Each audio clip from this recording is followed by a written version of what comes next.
It's an incredible thing to work with something like gold, which has such a deep and rich history with human civilization. Throughout so many civilizations and been the cause of so much joy and heartbreak. And when you're working with such a material, you can't help but feel connected to the entire history of the human species in a way.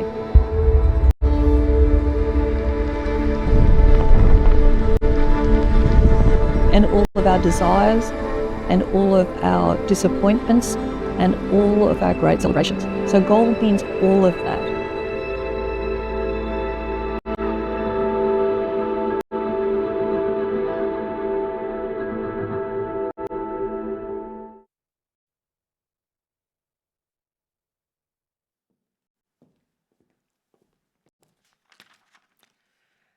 Good evening, and it's my pleasure to welcome you to the James Fairfax Theatre for the 2024 annual lecture featuring Dr. Lindy Lee. Today's been a really proud moment for the National Gallery, and to commence our second part of such a big day for us, it's my great pleasure to introduce a great friend of the National Gallery, a great friend of this country, Auntie Jude Barlow. Auntie Jude, can I welcome you to the lectern?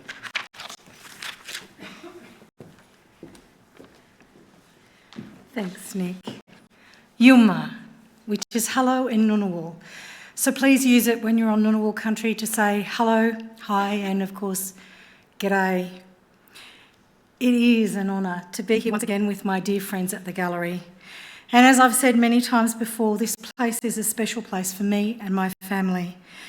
And now it's made even more special by two beautiful ladies, Ouroboros and my sister, Lindy Lee. As I said today and yesterday, these last 12 months or so have been perhaps the greatest in my life, excluding, of course, the birth of my two beautiful girls, Alinta and Lucy, and my long and very happy marriage to old what's his name. And so I find myself here once again in this beautiful place that is a keeping place for art and artefacts from the world's oldest living culture, and now with the newest and one of the most beautiful and powerful pieces of art created by a pretty fabulous, powerful and potent woman, which is a piece that enables us to find ourselves and lose ourselves at the same time. And in Lindy's powerful creation, not only will me and my little family come here and lose and find ourselves all at the same time, but so will many other folks. And we all get to do it on the country of my ancestors. Because you see, concrete does not remove or cover country. Country exists whether we are here or not. But the country of my ancestors is now further enhanced by the beauty of Ouroboros or Ouroboros. And it is also now especially enlivened by that fabulous creation, inviting everyone to come and be part of the art, culture and life here on Ngunnawal country. Now I would like to welcome you all to the land of my ancestors, in the language of my ancestors, a language that was once thought dead, but we Ngunnawal people, we knew it was only sleeping, and we have awoken it. Yangu nalamanyin doni manyin, Ngunnawal wari, dawara wari. Marabiji mulangari jinyala gulambani, yarbinyan naragana wali yiri. Nona yarbi yangu yumalundi, Ngunnawal wari, darawa wari. And what I've just said to you is that today we're all gathering together on Ngunnawal country. And this country is my ancestors' spiritual homeland, and we, all of us in this room, and with that beautiful creature outside, we are keeping the pathways of my ancestors alive by walking together as one. Welcome to Ngunnawal country.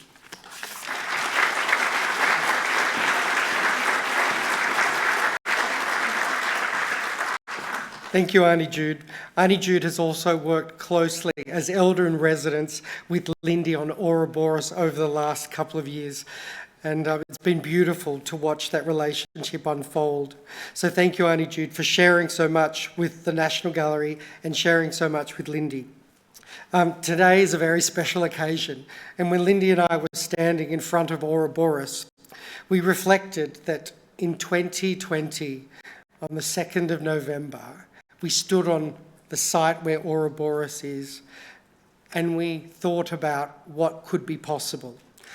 Tonight, and so much more, Lindy will talk about what has been possible for her and what will be possible for us to experience.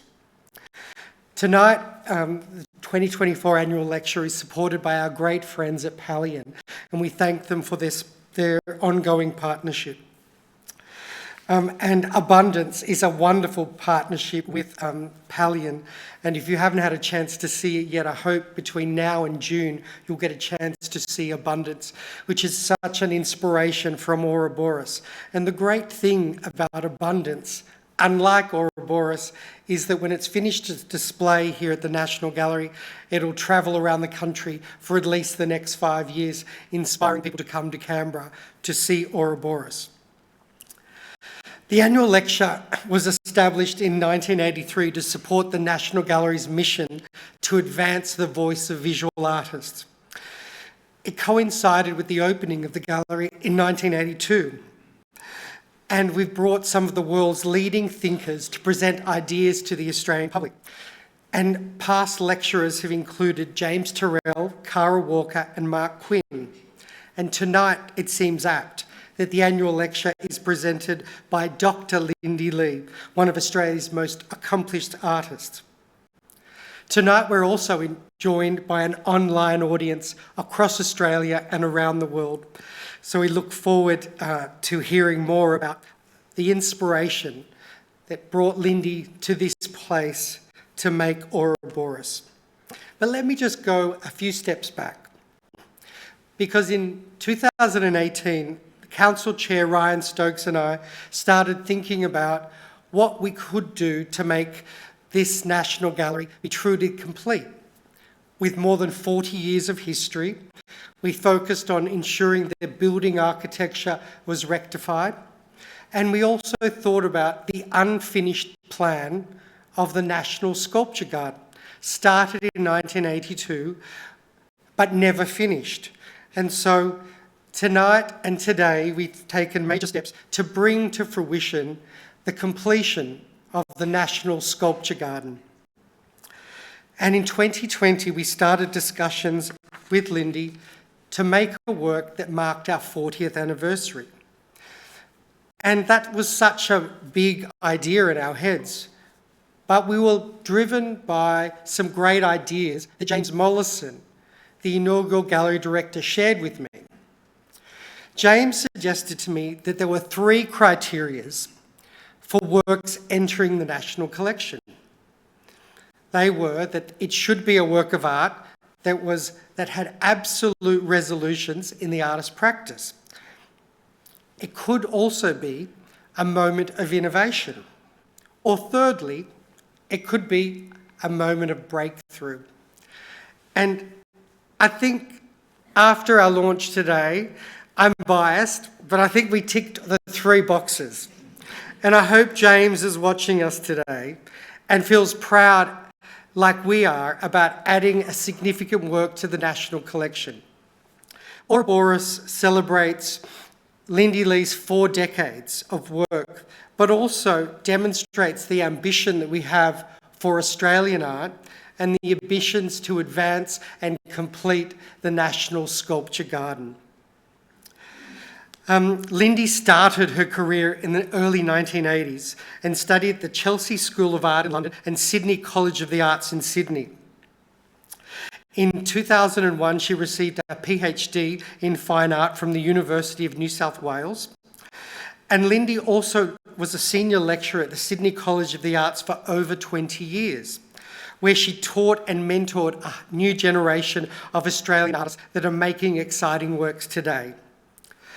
Alongside her academic practice and her artworks, Lindy also made a significant contribution as an arts leader, and some of her roles have included founding member of Gallery Foray in Sydney's Chinatown, former trustee of the Art Gallery of New South Wales, former board member of ArtSpace and the Australian Centre for Photography, former president of the Asia Australian Artists Association, and former Deputy Chair of the Visual Arts and Crafts Fund at the Australia Council, and she's currently a board member of Creative Australia. And earlier this year, Lindy's contribution to art and art education was recognised when she was awarded an Order of Australia for her distinguished service to contemporary visual arts. So, we come here tonight to celebrate Ouroboros, but also to amplify and advance the voice of an Australian artist that takes the pulse of the world today, that makes us feel connected and gives us things to feel wondrous about. It's my great pleasure to introduce Dr. Lindy Lee.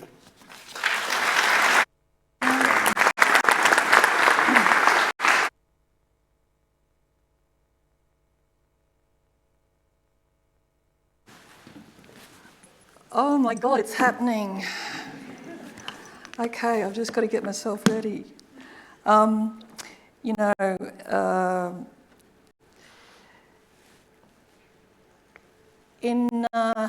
About 40 years ago, I'm going to start it this way. In 1985, I had my first solo show at a place called Union Street. It was an artist-run space. Anybody who's an artist knows about these places. They're just, they're wonderful and really important grassroots organisations that build our culture.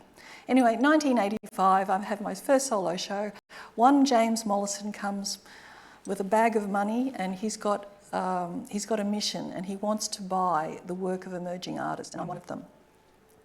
And I just want to congratulate, for James, where are you? No, he's not here, but anyway, forget that, I'm nervous.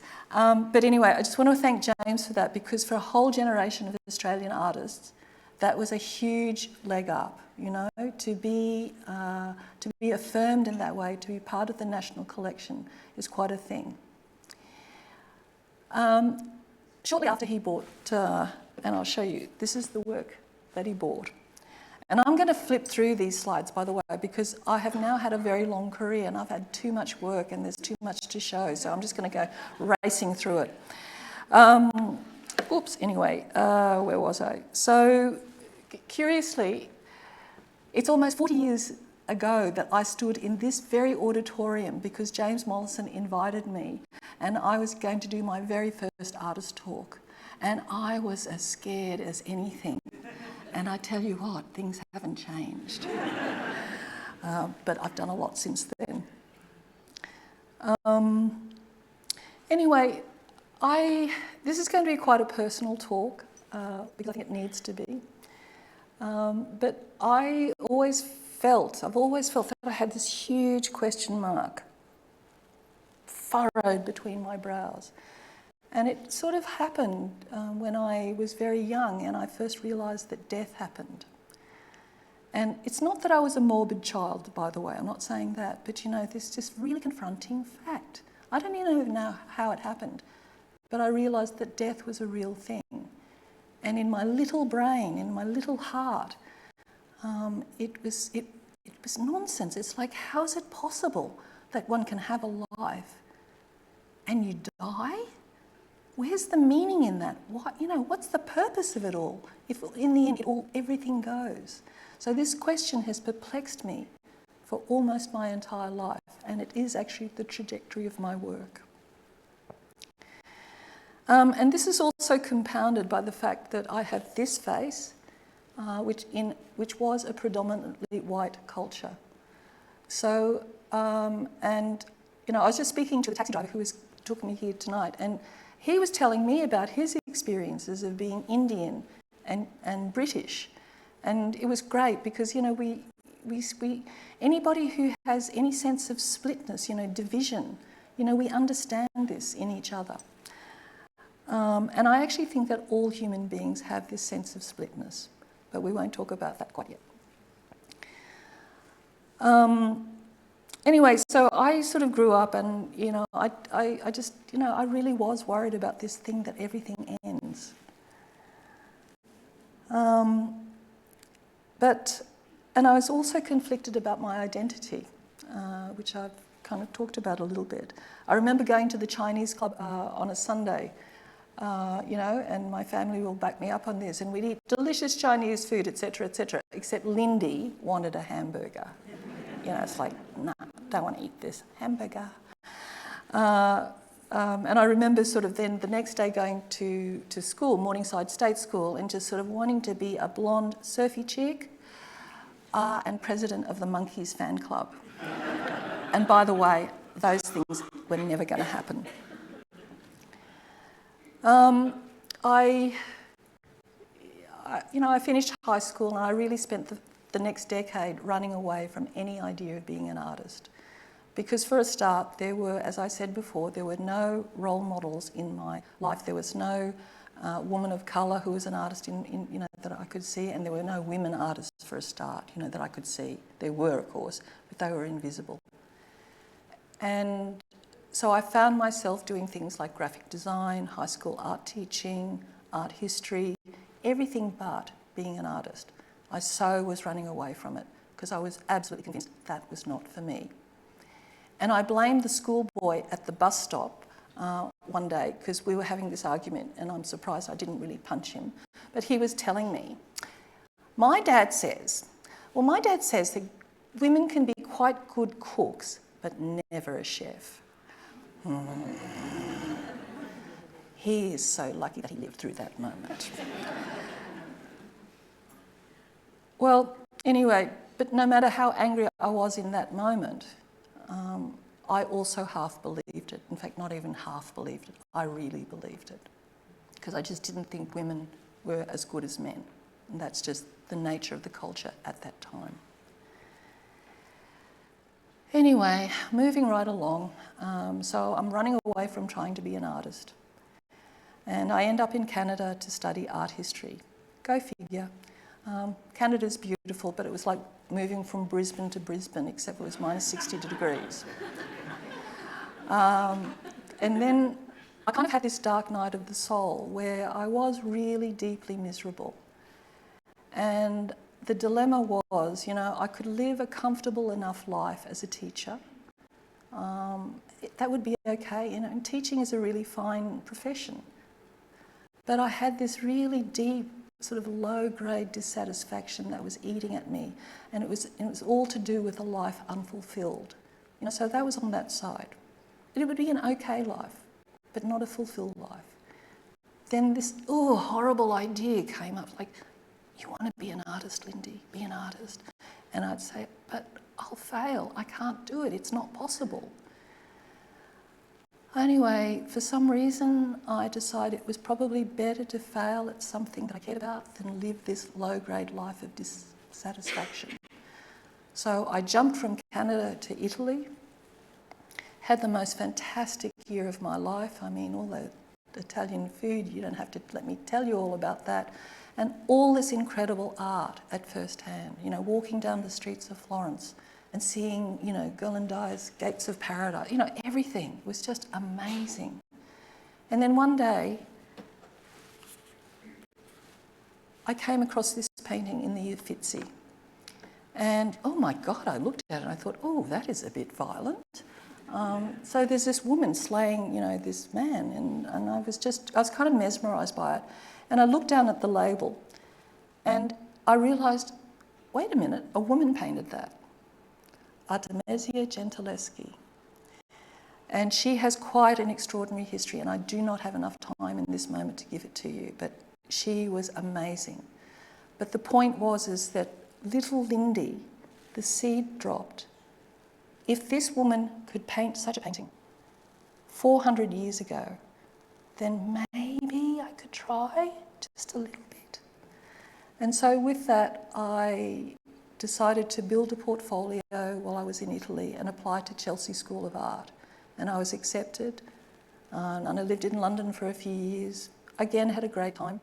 But, really not quite knowing what I was wanting to do, and really, the commitment to be an artist, really, it's not an immediate thing. You have to grow into it somehow, and you have to find the confidence or the trust in your life to do it. Eventually, though, I ran out of money. My parents thankfully supported me a bit, but, I was also working at domestic, what was it called? Spick and Span Domestic Cleaning Agency for £1 an hour. It was not a living wage. And I decided, well, I needed to come back to Australia, which ultimately was the best thing I could do, because in a sense I had to come back to the place of my greatest discomfort to find the work I needed to do. So I come back to Australia, and by this time, though, I am absolutely committed to at least give it my best shot to be an artist. Oh, and by the way, just sidebar story, I had cancer in some point in all of this, and there's something very clarifying about a rifle, looking down the nose of that rifle, and this is called cancer. And I realised that if I only have this one life, I better damn well make sure I do the things I care about. So that cancer was a gift, and that was a long time ago. But anyway, back to art school, Sydney College of the Arts, Sydney, 1980, and I'm committed. So, I've cleared everything away, I've got myself a part-time job as a cleaner, etc., etc., etc. It's all ready. In my studio, stretched my first canvas, and then that moment, now what? What do you make your work about? It's that blank canvas moment, and I was frozen. And it was also this thing, also about, at that point, every single stroke I made on a canvas, everything I did looked like somebody else's work. And so that was horribly dissatisfying. Where was my originality? All that sort of stuff. And we were also going through a period called, the beginnings of postmodernism. And I'm not going to go too much into this, but I am thirsty.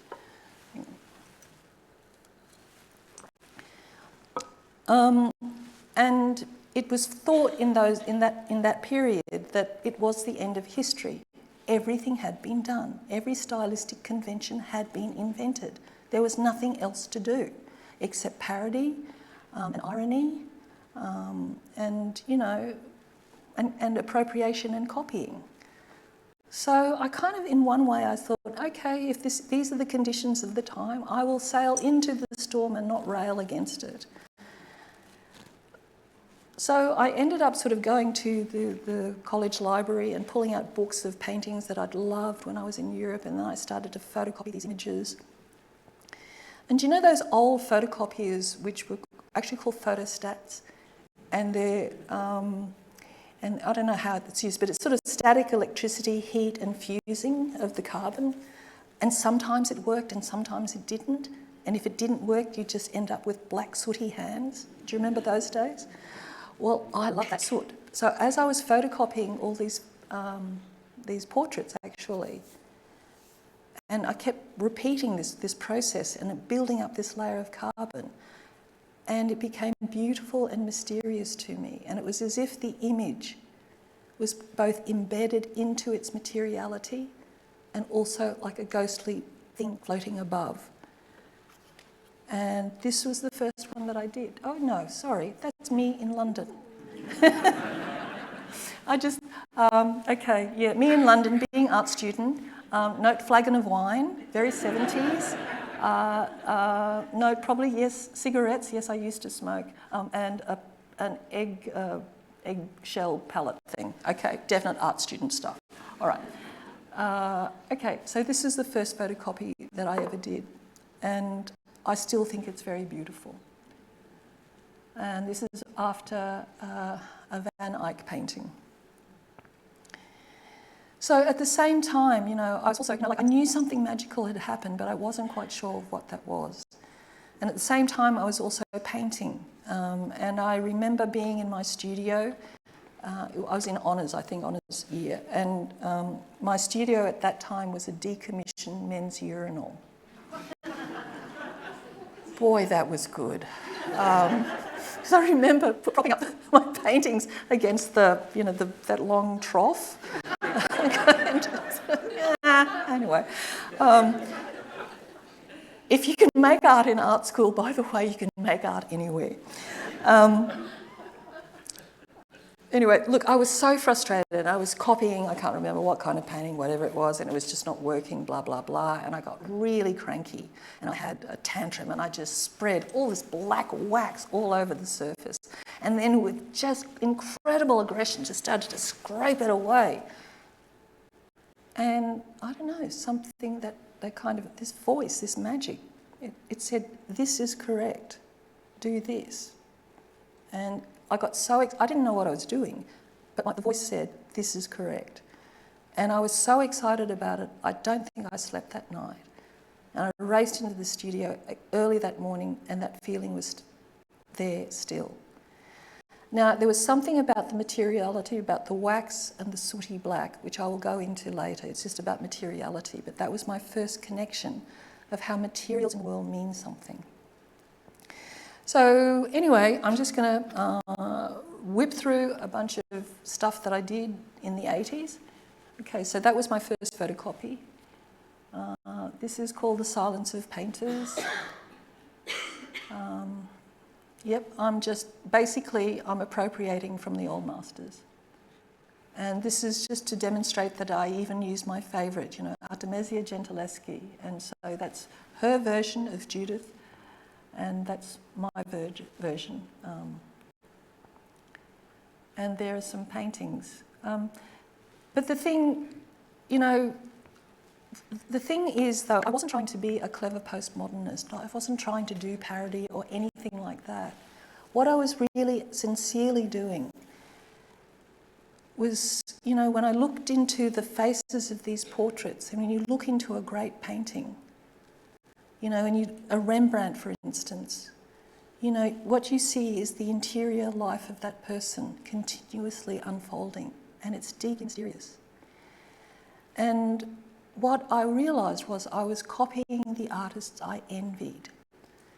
And I realised that envy is a really interesting thing. It can be negative, yes, but envy is also an emotion that tells you what you need and what you care for most. And so when I used to teach, I used to say, let's play the envy game. Which artist do you envy so much that you, damn it, wish you had done that? And that is a good game to play because that shows you a path, perhaps. So I didn't even love all of these paintings. So, the red one is an El Greco. And I didn't actually love El Greco, but what I envied was his spiritual passion, and I wanted that for myself, but I didn't know how to have it. So appropriation, for me, was not about irony, it was about redemption. I needed to find meaning in my life, and somehow through copying, that was giving meaning. And what I realised was that the copy was the perfect metaphor for me. I was always going to be a bad copy of China, never going to work properly, and I was never going to be a white Australian. So it's just between those two poles. I was, where could I find my authenticity? And it seemed like the copy itself was my pathway. And that was the irony. So, just slipping right along. I don't know what I'm doing. Anyway. All right, so you'll notice that I use a very limited palette, and there's a reason for that. I found that, now that I've lived, now that I'm 70, I'll admit it, I've realised that there's been a pattern in my in the development of my creative work. And so every 5 years or so, this materiality would call to me and say, use me, play with me. Invariably, my attitude was, nah, not so much, go away, I'm busy doing this. But it would start screaming at me, no, you're going to do it. And so eventually I would do it. And so the colours emerged. So first it was black. And I'm just going to go through the meanings of the colours. This is sort of in the 80s and 90s. Oh, I forgot to mention Merleau-Ponty. Sorry. So also, I love what Merleau-Ponty wrote about colour. He was a French philosopher. And he said that we only know colour in the world because of our experience of it in the world. It's embodied. We only know the colour red because of the colour of our blood, the colour of that sunset, the colour in my mother's favourite red dress. That is how we know colour. And so when I worked with colours, it actually provoked or allowed me to distill all of these really deep and painful questions in my heart. And so these colours would allow these questions to coalesce, to form, to be looked at, and maybe addressed finally. So these are the colours. Black, and black means night, solace, death, grief, unknowable, unknown, not knowing, dark mystery, and the unfathomable. Red is the colour of blood, matter, corporeality, this body, this life, this existence. Ultramarine blue is the colour of spirit, the ocean, the oceanic, infinite depths, peace, the beginning, beginnings, quintessence and belonging. Purple is the colour, it's the combination of red and blue actually, and it's matter and spirit combined. And for me, it's the colour of the bruises in my heart, basically. And orange is actually Buddhism or Zen. It's about pure presence. And Dharma gates are countless, and I vow to open to them. And that is probably my favourite Zen vow. So Dharma gates, it just simply means that in every single second of your existence, you have an opportunity to be open or closed to your existence. The vow is to be open, even in those moments when it is just so awful you can't even bear to look at yourself. In that moment, be open even to that. And if we are open to those moments, then maybe there is gold also.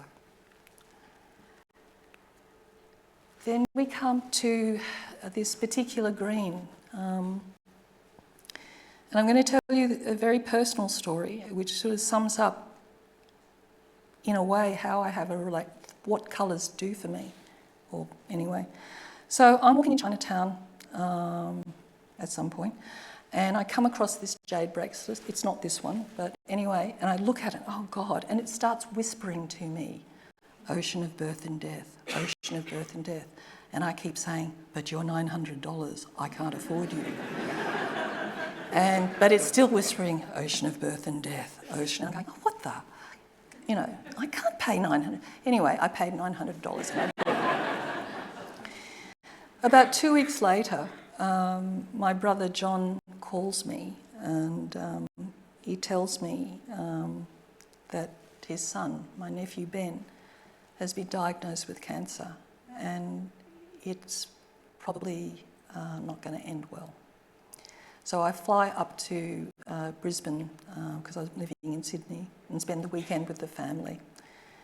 And just before I'm about to go to the airport, Ben takes me up to his bedroom, and I haven't been in that bedroom for like a decade or more, because he's about 20 at that time, I think. And I walk in, and his room is entirely covered with this green, and the green of the jade. And he looks at me and he says, "Oh, Auntie Lindy, this is my favourite colour. I just love it. That's all." Anyway, he sat me down. We sat on his floor, and he said, "Auntie Lindy, the reason that I want to talk to you," and he pulled out this wad of drawings about this thick, and he said, "Auntie Lindy, I just want to be an artist. No matter what happens, I want to be an artist." And we kind of knew by that stage it was terminal. But I also knew in that moment that my real job, was just to make sure that Ben, as he passed through his life, knew that he had his own creativity, and that could never be taken away from him, no matter what. And so he would come down to my studio in Sydney, and for whatever reason, he loved the Bee Gees, who doesn't? But we would be singing and dancing to the Bee Gees and doing work together, and we had a great time. And I believe his creativity was affirmed, at least during that period. Eventually, he did die. And about 2 weeks later, a friend of mine sent me a link to a New Scientist article. And it said, the colour of the universe is wasabi green. And I read it, and apparently, well, according to this article, if you combine the colour of a star that is dying with a star that is just being born, it is this green. And so that is a very beautiful piece of poetry, and this story kind of encapsulates the style of journey I've had with each colour. These colours are intensely personal, and they reflect something very deep that has gone on in my life. So at some point, I'm just giving you chunks of my life. So at some point, probably in I don't know, it was in the Keating era, I think, because Australia was opening up to Asia. And anyway, I was invited to speak at this conference about China and Australia, and I'm sort of like, why me? Anyway, I go, I talk, and I show them, the works that you've just seen. They're just absolute references to the Western canon. And I find myself saying, I don't know why you guys have invited me here, because clearly my horizon is Western. I belong to the West. And about 1.5 nanoseconds after that, this incredible epiphany, and it was, Lindy, if you truly belong, you don't have to declare that you belong. It's just a given. And I realised how much of the painful racism I had been repressing all of my life, and it just came flooding back. So my work pivoted, and I turned towards, rather than plundering art history, I plundered my family's photograph albums. Family. My family is here. Me and my little sister. And this work is called Birth and Death, and I made this to commemorate Ben. This is 100 accordion books of everybody in our family going back 5 generations. So it was to commemorate him, to give him honour in the line of the family. This is one of my brother Walter. For some reason I'm calling it Sagacious Lou. Secret story. Okay. This one is a particularly important work for me, and all right, I'm just going to do this. I promised the lighting guy that I wasn't going to do this, but I'm doing it. Okay, so these 2 pages are from my grandfather, and these are of a market gardener that he knew. These are exemption certificates. And so the policy, around Federation, Australian policies were really very anti-Chinese. So I can't remember the date, but it's around Federation. The government introduced a law that said that any Chinese person coming to Australia had to be subjected to a dictation test. And that dictation test could be carried out in any European language. Lithuanian, Ukrainian, German, whatever. And if you failed that test, you weren't allowed into the country. My grandfather had the luck to have come to this country before that exemption test, but he had to carry around with him a certificate of exemption, proving that he had a right to be here. Just a little part of our history, just saying. This is a really important work to me, and it's called The Seamless Tomb, and it's after a Zen koan, which we'll talk about maybe later.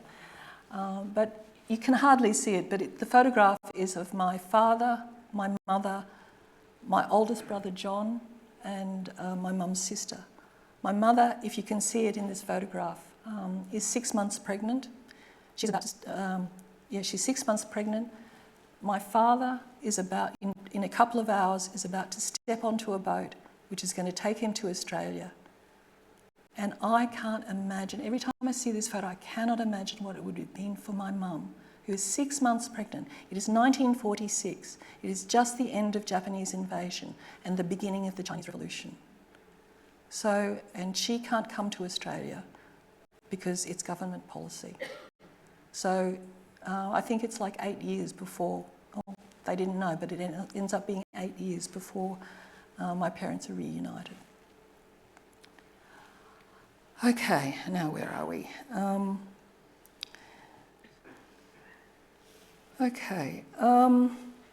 I should bring up Zen Buddhism because it's really important in my life. And I really did struggle as to whether or not I was going to tell this story because it's a bit wacky. But hey, you're here. I'm here. Anyway, look, all my life I've been subjected to really, really severe headaches. And the cause is, a lot of things. But anyway, on a particular time about just over 30 years ago, I had a headache that had lasted 10 days. And on the 10th day, and every day I would swim and the swimming would alleviate it a little bit. But on the 10th day, I got myself to the pool and the pain was so severe that I just knew that if I moved just this much, I was going to throw up. So I thought, I will try this thing called meditation. I had no idea what that was. I had friends who did it, but I didn't. But I really had no option because I couldn't move. So I closed my eyes and 3 things happened. The first thing was that my whole vision filled up with blood red. Go figure, don't know about that one. The second thing was there was this immense love for my students. And it wasn't me loving them. They were just in this vast container of love. And the third thing that happened, which is the really wacky thing, is this voice that boomed and reverberated inside me and said, Lindy Lee, you will have complete obedience to the way. To which I said, fuck off. I'm a late 20th century woman. I don't do obedience. And then the pain just skyrocketed. And I went, okay, just let the pain up. I'll go home. I'll do whatever you want. Anyway, I got myself home and I went to the phone books. It was phone book days. And I looked up the word Zen because that was the only meditation I'd ever heard of. It happened that Sydney Zen Centre was in the next suburb to me.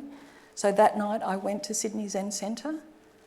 And again, these 2 conflicting experiences. The first one was, excuse me, these people are prostrated. They're doing these bows. This incense, they're chanting. They're sitting, like, what are they doing?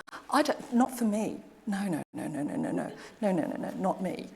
But this other voice, which was even more insistent, said, you are home. Cutting this kind of weird story, paring it down anyway. So what ends up happening is from then on, I pretty much wake up at 5 o'clock every morning and I found myself driving to the Zendo to meditate. And I was really keen and enthusiastic about this sport. And after about 6 months, I decided to do Jukai, which is to formalise your commitment to the practice. I, of course, don't realise it takes people years to make this decision because it's not a light decision. And I've never even done a Zen retreat, by the way, by this time. So it's a bit pretentious of me to think that I can take Jukai. Anyway, I wrote to the Zen teacher and apparently what I wrote was fine. And he said, yes, I think you're ready. So I go into my first retreat thinking, I've got this. I've been meditating for hours every day. It's going to be so good. No. If anybody has ever been to a Zen retreat, in those days we got up at 4 o'clock and you sit still with the occasional kind of walking meditation, but you sit stock still and that's it. And if your body is not conditioned to this, my God, it's painful. It is so painful. And then there was the vegetarian food. I don't do vegetarian food. I do not do pit toilets. Are you kidding me? A shower every second day? I'm such a city girl, and it's like, Sorry, it's not me. And anyway, by day 4, I'm just kind of, I have had it. I have given up. And I go to my tent and I'm just thinking, I don't care what I've said to all of my friends and I've bragged, Zen is so cool. I'll go home, I'll eat humble pie and I'll just say, it really wasn't for me. So anyway, I'm going to my tent, I pick up an apple and I'm just absolutely, I am never coming back to this place ever again. I'm absolutely determined. And I take a bite of that apple and the universe splits me in half. I am cracked open. It feels like a trapdoor has opened underneath me and I've fallen through into the Milky Way and have become the Milky Way. Sounds crazy, right? But that's the feeling, and actually it was real. And so for about 3 days, this feeling of absolute connection, and I knew absolutely that the boundaries of my skin, the boundaries of skin, are not the boundaries of your being. We flow into the world as much as the world flows into us. And it took me at least 25 or 30 years to digest these early, very intense Zen experiences, which have now become my work, but I'm getting to that in a minute.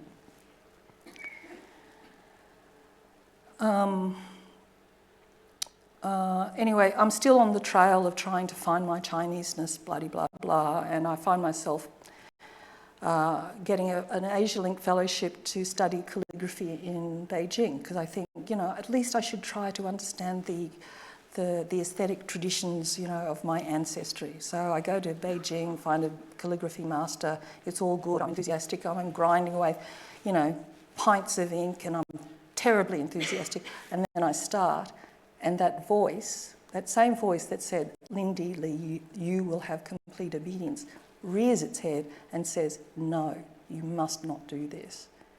And then I think, well, what the hell am I supposed to do? I've got this fellowship, I'm supposed to be studying calligraphy, 6 months, what am I supposed to be doing? So, but anyway, I end up just, doing these splashes. And somehow this feels really authentic. So I start making, an art practice out of these splashes. When I get back to Australia, I just come across, a book literally comes off the bookshelf, and it's this essay about flung ink painting. And apparently, well, not apparently,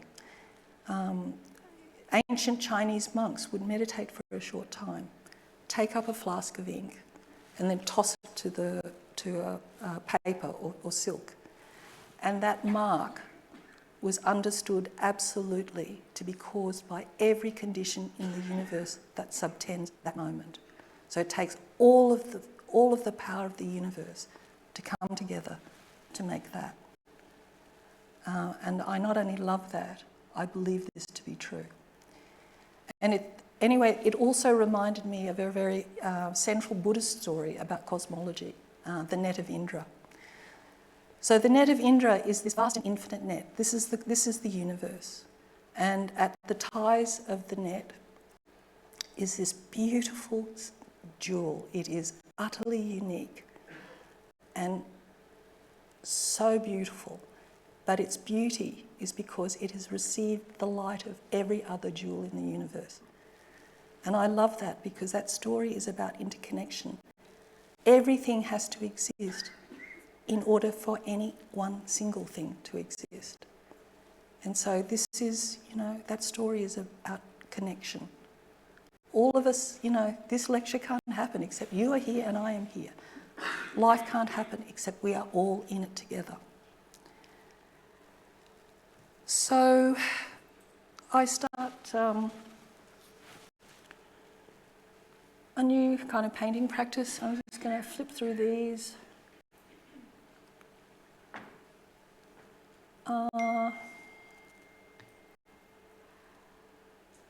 And then this other thing happens, lots of things have happened in my life apparently. Anyway, this other thing happens and I go to a foundry with a friend of mine because she's going to pick up some work. And I'm just watching, they're doing a bronze pour. And the bronze keeps dripping onto the floor, making these incredible shapes. And I think, oh, I've got to do that, because that's the next thing. But, the foundry wouldn't let me do it because it's really dangerous. It's 1,200 degrees of heat, and if one little drop falls on you, it will burn straight through you. But eventually I find a foundry who will let me play, and I'll talk about that later because this is really important. I'll just mention it anyway. So I end up finding a foundry. It's Urban Art Projects in Brisbane, who actually have become really important collaborators with me. And this is at Urban Art UAP. And so the flying bronzes start to happen. And I love these shapes because, I can't make them. It's the universe that makes them. I can't control anything. The only thing I can control, actually, is the moment I receive the ladle. It could be like this or like this. But however I receive it, because of the weight, there's already momentum. And if I don't follow the exact momentum that it wants to flow onto, it's really dangerous because it could tip back on me. So there is no control. But yet these glorious shapes emerge. And just some early ones.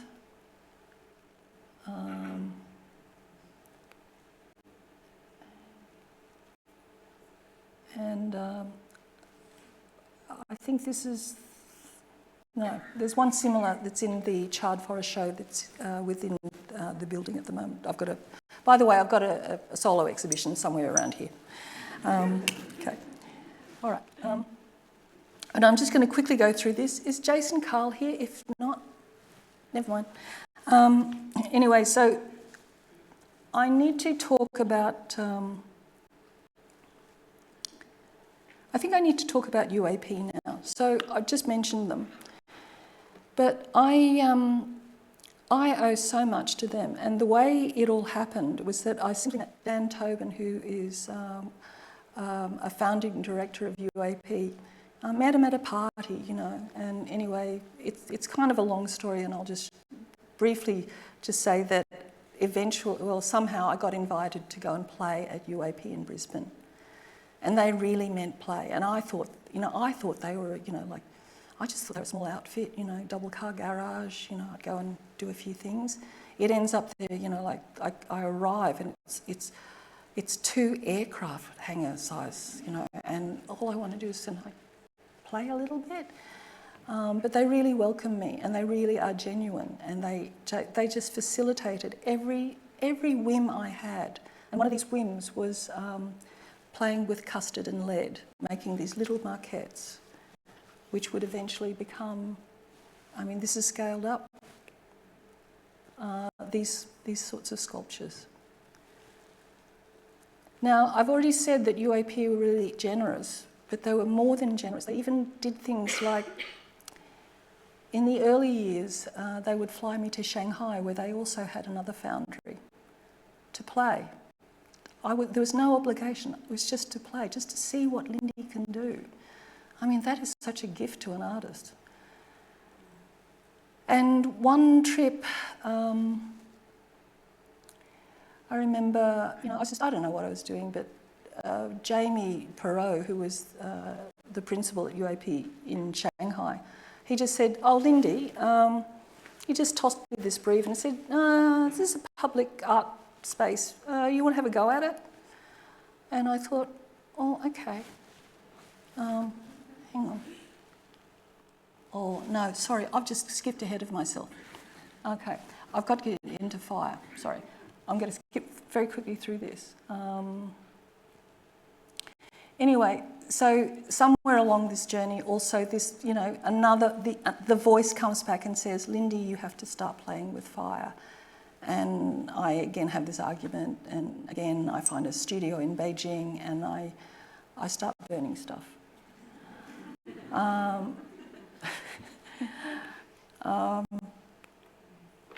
And these are some of the things that I was burning. I was also at that time listening to podcasts by a Dharma teacher called Patrick Carney, and he was talking about the fire of delusion. And I realised what I was doing was a kind of meditation. So a delusion is just all those self-conceits, those attitudes that you accumulate, opinions you've got about this, that and the other. It's all just propaganda, it's just stuff. It's not real, it's not you. And so I just realised that this practice of actually mindfully burning with a soldering iron into paper was my meditation, my commitment to extinguishing as much delusion in this moment as possible. But of course, this is an endless game. So quickly going through some of the works that were created in this mode, I also started to play with rain. And this is what the rain does. So the holes are burned, I chuck ink onto it and just let the rain persuade the ink to do whatever it needs to do. And I find them quite beautiful. And I love the fact that I didn't do them. Some end products. And then I start to also play with metal. And I love these works particularly. These were important and significant because of the shadow life. So for me, the metal stands in for body. It's that which is solid. And the shadow life is spirit. And they're deep, they're intrinsic to each other. And that shadow life extends beyond the perimeter of the work itself.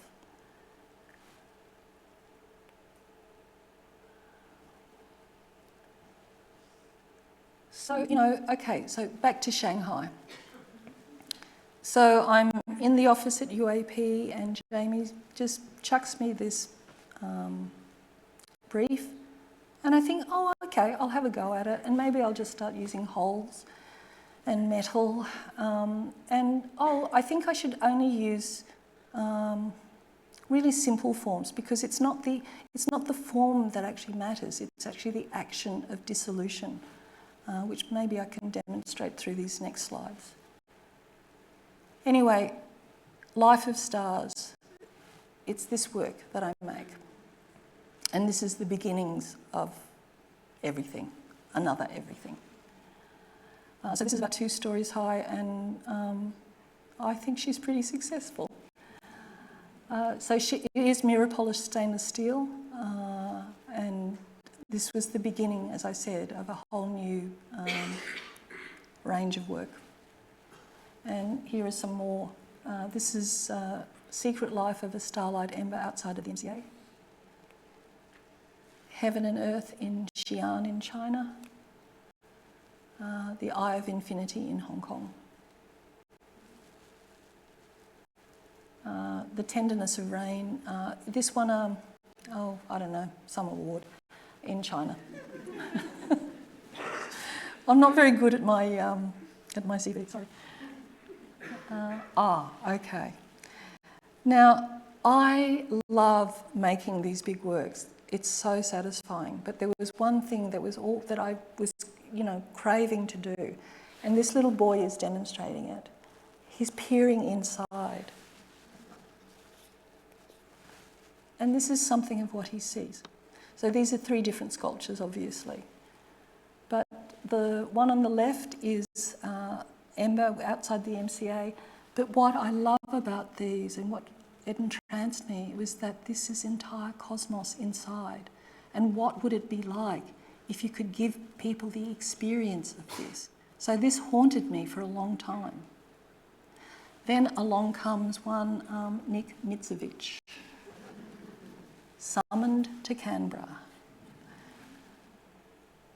And he's walking me around the sculpture garden and we come to a spot, it's the corner, and it's pretty uninteresting.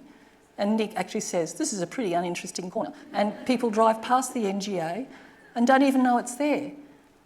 Lindy, we want you to be as ambitious as possible and make us a beacon. And I'm kind of like, oh, okay, that sounds like a good job.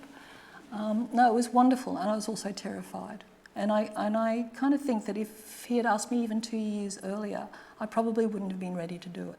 But anyway, I was ready. And I was really excited. And I went home and I was thinking about it, and I really wanted to make a work that embraced infinity, absolute presence, and something that not only symbolically but experientially was inclusive of everything and everyone under the heavens. That's ambitious, I think. Anyway, I get home and I ask one of my assistants, Demi, to go down to Bunnings and to buy me all manner of hose pipes and stuff. And I start playing with, oh, sorry, this is this slide. Okay, in my, I'm so well prepared.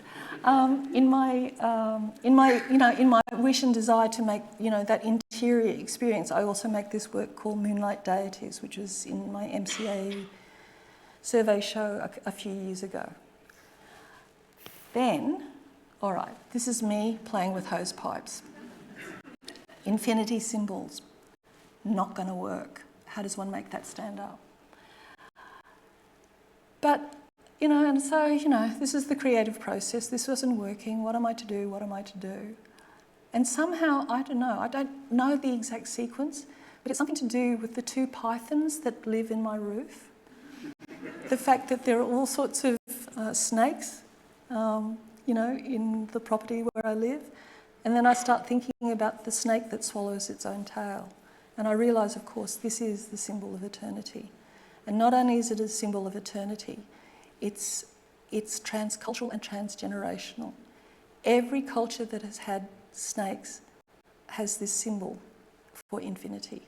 And the first Ouroboros, it's actually either Ouroboros or Ouroboros. I flip between the two. Anyway, the first Ouroboros was found in King Tutankhamun's tomb, just letting you know. Anyway, this wasn't working. I started to think about the snake that swallows its own tail. Here are some, working drawings just showing method. I just do thousands of drawings. And we come to this. So I love this, so eventually, I do the working drawings and UAP has done the engineering. And, the great thing about working with UAP is the artist just gets to have the idea, just gets to be creative. Like, I want to do this. Can you make it happen? And they go away and worry about it and they have to do the engineering and the costing. And I just can have clean and pure thoughts. But anyway, so I love the fact that when I presented this to Nick, and the cost of it was going up, and there was, there is controversy about that, but we'll leave that aside for a moment. But Nick said, having seen this drawing, I cannot unsee it. We have to have it. So thank you, Nick, for that.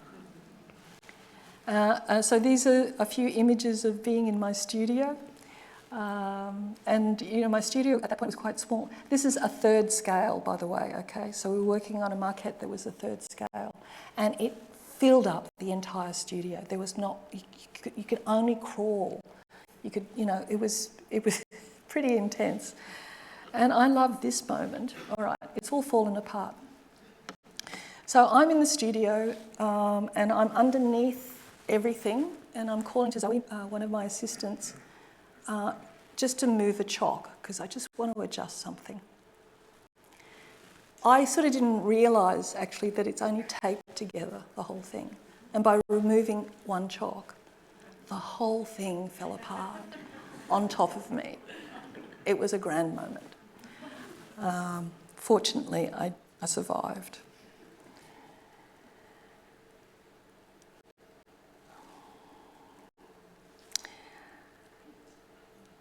Now, for some reason, I want to talk about absolute reality. I don't know. Here we go. So, in Zen, there is this term, absolute reality. And it's got nothing to do with dogma or belief systems or any ideologies of truth. It just simply refers to what is real. So the actual reality of this lectern is that it's hard. The actuality of this glass, this water, is that it is going to be cool and delicious in my mouth because I am really thirsty. And there is also an actual reality, an absolute reality in our connection with the universe. You know, we carry around so much in our heads all the time that we can't actually feel with any intimacy our connection to each other and to this planet. And that's because we just live in our thought worlds. And our thought worlds actually aren't real. But the experience of being one with cosmos, one with everything, is actually real. And that's the experience that I wanted to create with Ouroboros. You will be the judges of whether or not I've done that, but I feel as if it's looking pretty good.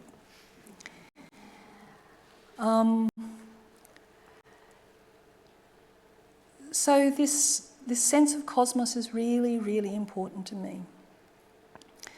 Because especially for somebody like me who has always felt this deep sense of unbelonging and lack,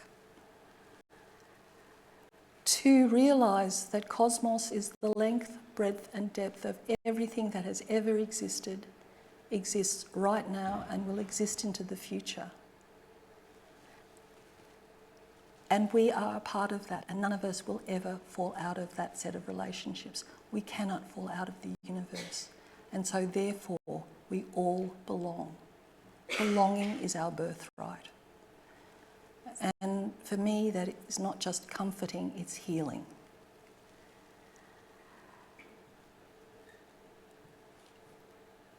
Getting to the conclusion, not quite there yet.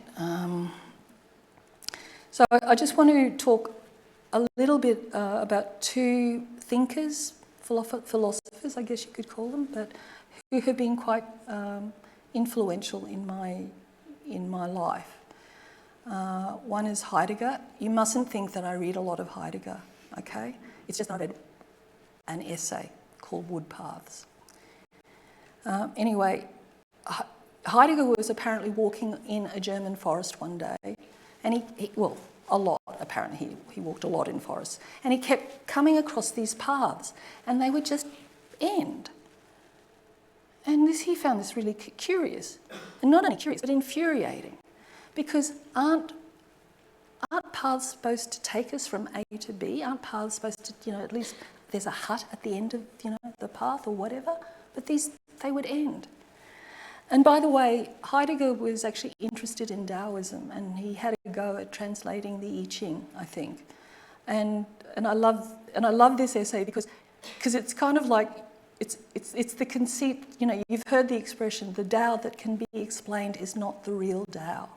All right. So Heidegger had a really good go at explaining the Tao in Wood Paths. So anyway, it was about this path situation. They would end. Anyway, finally, at last, he saw this man, and he was cutting down trees and gathering grasses, cutting bushes, and he was a woodcutter, and he realised that the woodcutter was making the path as he was walking. And that is the path. That is our way. We can't predict the future, but our way is simply by paying attention and walking and doing as we go along.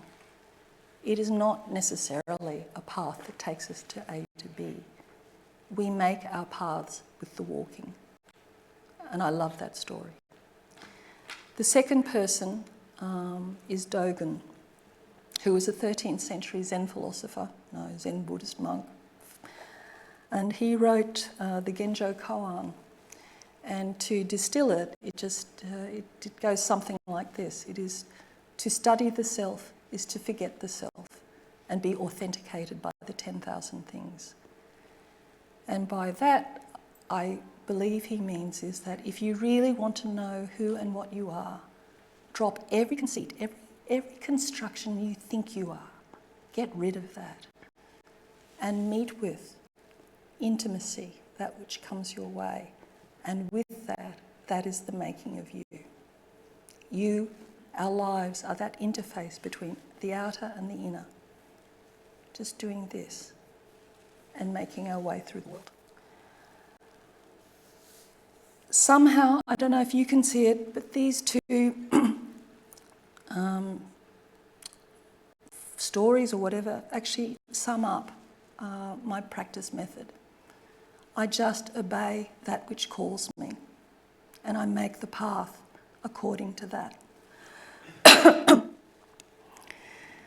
And the other thing that I really love about this human being business, or this just life business,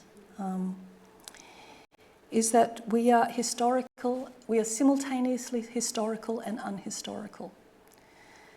And by that, I mean that it has, like those splashes that I just showed you, it has taken the entirety of history and the universe to make your life. Everything has had to come into being to make your existence. And simultaneously, this existence, this moment will never ever happen again. And that blows my mind. We are the sum of all history, and yet this moment, this being is utterly unique. What do you do with that? I think you just wonder and you go in awe and you have gratitude about that. So, at the beginning of this talk, I kind of confessed that my life, the beginning of my life was really riddled with very painful questions about identity, about worthiness, and I really did have this profound lack of belonging. But as I explained, over the years I've come to understand that, I am part of something much bigger. We all are. And each of us holds up the sky in our own different ways.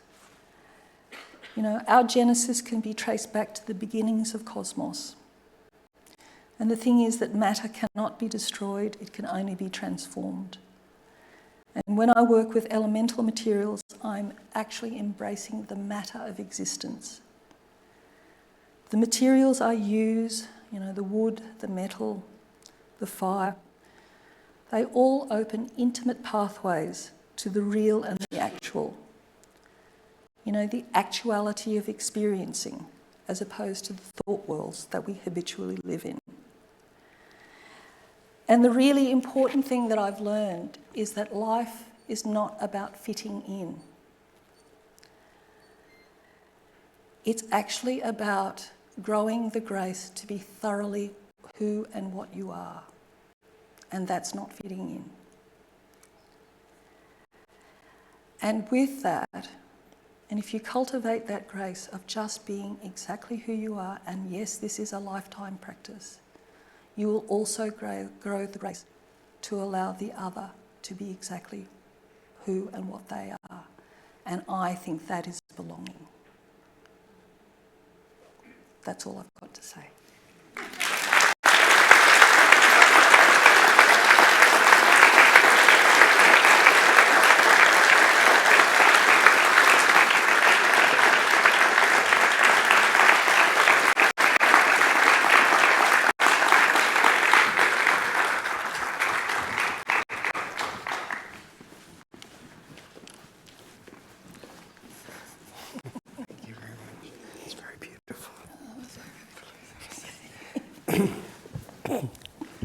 Well, I think you deserve a breather and that glass of water. As some of you can see and appreciate today, the last 4 years have been quite a profound journey for the National Gallery, for our team working with Lindy and her extraordinary production crew. And we feel really so touched to be able to share Lindy's views of the world and the way that she approaches it with great gentleness, but also this great sense of responsibility. And as I think you've all heard tonight, there's a great sense of purpose about Lindy's practice. And I think that's one of the reasons that Lindy is an artist that captures the zeitgeist of the world we're in now and contributes so directly to the evolution of art history. So thank you for sharing that with us today. We have a couple of questions. Well, actually more than a couple. And then we have some on your screen, on the screen here. So perhaps I might just take a couple of questions. Lindy, what did you learn through the process of making Ouroboros, and how did it shift your practice? That's such a big question. Well, Nick, actually, for a start, I have an idea for another sculpture. If anybody has a few $1 million, I can help you. How did Ouroboros? Well, I actually don't know how to answer that. It's a matter of, like I am 70 and I have worked in this career for over 40 years. And I think I said on ABC TV a little while ago, at last I've finished my apprenticeship, I'm ready to go, I'm starting. And that's actually how I feel. So I think that Ouroboros is a work that has allowed me to work with full maturity. And I really thank you, Nick, for having the confidence and faith in me, because that's a big thing that you asked.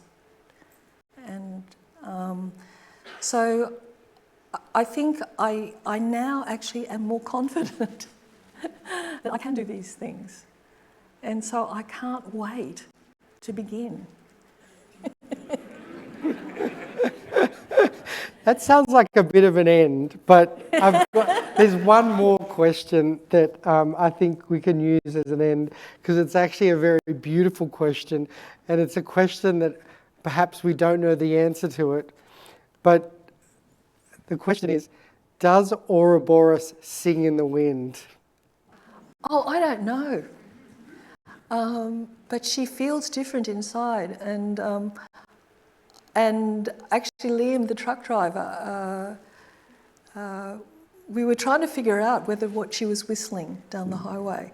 And actually, so the answer is I can't answer you because I haven't actually experienced her with wind. When she was driving down the highway, she was actually wrapped up, but the wind was so fierce that it was also ripping out all of the cloth.